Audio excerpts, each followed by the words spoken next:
हम आप सभी आसमान में उड़कर एक शहर से दूसरे शहर तक जाते हैं, खासकर टाइम बचाने और यात्रा का आनंद लेने के लिए। लेकिन हम कम लोग ही ये जानते हैं कि आसमान जिसमें हम सफ़र करते हैं ये बहुत ही रहस्यों से भरा है। हमें लगता है कि हवाई सफ़र पर हम सबसे ज़्यादा सुरक्षित हैं, लेकिन ऐसा नहीं है। तो आइए हम आपको बताते हैं ऐसी ही एक फ़्लाइट का किस्सा जो पूरे 1-2 नहीं 35 सालों तक आसमान में सफ़र करता रहा। 4 सितंबर 1954 की सुबह सैंटियागो एयरलाइंस की फ़्लाइट EWA 513 ने वेस्ट जर्मनी की एक एयरपोर्ट से 92 लोगों के साथ पोर्टो एलेग्रे ब्राज़ील के लिए उड़ान भरी। ये सफ़र लगभग 18 घंटे की थी, लेकिन उड़ान के कुछ घंटों बाद फ़्लाइट का संपर्क कंट्रोल स्टेशन से टूट गया। कंट्रोल स्टेशन ने उस फ्लाइट के साथ संपर्क करने की बहुत कोशिशें की, पर उनकी सारी कोशिशें नाकामयाब हो गई।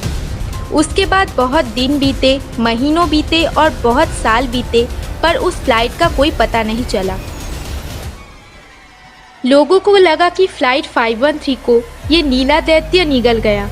सभी ने ये मान लिया कि उन्होंने फ्लाइट 513 और उसके 92 पैसेंजर्स को हमेशा के लिए खो दिया। इस घटना के कुछ दिनों बाद सैंटियागो एयरलाइंस को बंद कर दिया गया, लेकिन इस फ्लाइट को खोजने की कोशिश जारी रही। बहुत साल बीत गए और उन 92 पैसेंजर्स में किसी का पता नहीं चला और ना ही उस जहाज़ का कोई अवशेष मिला। इस घटना के 35 साल बाद 12 अक्टूबर 1989 की एक सुबह पोर्टो एलेग्रे एयरपोर्ट के रेडार में एक अननोन प्लेन दिखा, जो कि तेजी से पोर्टो एलेग्रे एयरपोर्ट के रनवे में बढ़ता जा रहा था। जहाज़ के नज़दीक पहुंचने पर एयरपोर्ट ट्रैफिक कंट्रोल रूम में बैठे मेंबर्स इस जहाज़ पे सैंटियागो एयरलाइंस लिखा देखकर हैरान रह गए। इस वक्त तक सैंटियागो एयरलाइंस को बंद हुए 35 साल हो चुके थे, तो फिर ये प्लेन कहां से आ सकता है? ये बात वहां मौजूद हर इंसान के दिल में डर का आकार ले रहा था और मन में उठा अनेकों सवालों के बीच वो प्लेन लैंड हुआ और उसके बाद वहां मौजूद सभी लोग दंग रह गए। ये वही फ्लाइट 513 थी जो 35 साल पहले उड़ान के कुछ ही देर बाद अचानक से रहस्यमय तरीके से गायब हो गई थी। किसी को कुछ भी समझ नहीं आ रहा था, पर ये तो बस शुरुआत थी। अभी इस रहस्य का और भी ज़्यादा पेचीदा और डरावना होना बाकी था। ATC ने जहाज़ के पायलट से संपर्क करने की बहुत कोशिश की, पर कोई जवाब ना आने पर एयरपोर्ट अथॉरिटी ने जहाज़ के अंदर जाने का फैसला किया और जैसे तैसे उस जहाज़ के दरवाजे को खोला गया। उसके बाद वहां मौजूद लोगों ने जो देखा, उसे देखकर वहां पर मौजूद लोग सन्न रह गए।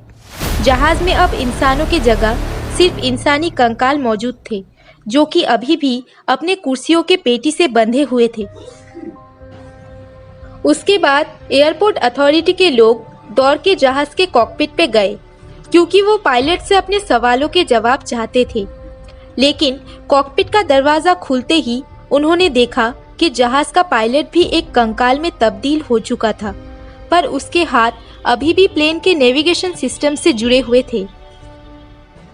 ब्राज़ीलियन गवर्नमेंट ने इस घटना के तफ्तीश को बेहद गोपनीय रखा और किसी भी तरह का कोई भी इंफॉर्मेशन बाहर नहीं आ सकी।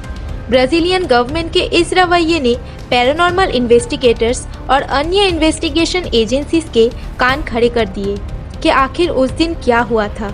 आखिर उस घटना में ऐसे कौन से राज छुपे थे जो कि ब्राज़ीलियन गवर्नमेंट और पोर्टो एलेग्रे एयरपोर्ट के अथॉरिटीज सामने आने नहीं देना चाहती थी।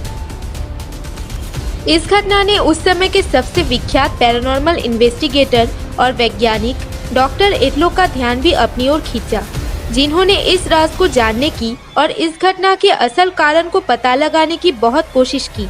लेकिन ये सभी इन्वेस्टिगेटर्स आखिर तक एक ही थ्योरी दुनिया को दे पाए कि शायद फ्लाइट 513 किसी तरह की टेम्पोरल टाइम बबल में एंटर हुई और सन 1989 के काल में पहुंच गई। दूसरे शब्दों में कहे तो फ्लाइट 513 एक वॉर्म होल में पहुंच गई थी, जिसके कारण यह अद्भुत समय यात्रा हुआ। लेकिन लोगों द्वारा दी गई ये थ्योरी भी इस बात का जवाब नहीं दे पाई कि आखिर पायलट के कंकाल ने फ्लाइट को लैंड कैसे कराया।